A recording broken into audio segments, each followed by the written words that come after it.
দেশের ইতিহাসে রেকর্ড টানা ৮ মাস ধরে নেতিবাচক রফতানি আয় নিয়ে চলতি অর্থবছরের প্রথম ৯ মাস পার করেছে দেশের তৈরি পোশাক শিল্প।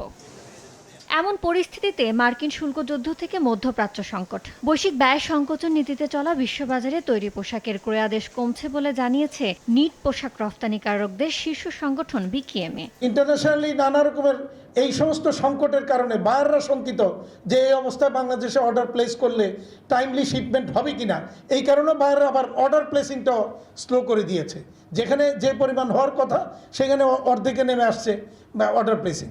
তৈরি পোশাক শিল্পের সর্বাধুনিক প্রযুক্তি মেশিনপত্রের প্রদর্শনী উপলক্ষে শনিবার সকালে রাজধানীর একটি হোটেলে আয়োজিত সংবাদ সম্মেলনে সংগঠনটির নেতারা অভিযোগ করেন, চলমান সংকটকে আরও কঠিন করে তুলেছে জ্বালানির প্রাপ্যতা নিশ্চিত না হওয়া আর এনবিআর ও ব্যাংকের অসহযোগিতা। ব্যাংকের অসহযোগিতার কারণে বহু প্রতিষ্ঠান ইতিমধ্যে বন্ধ হয়ে গেছে, আরও বন্ধ হওয়ার উপক্রম।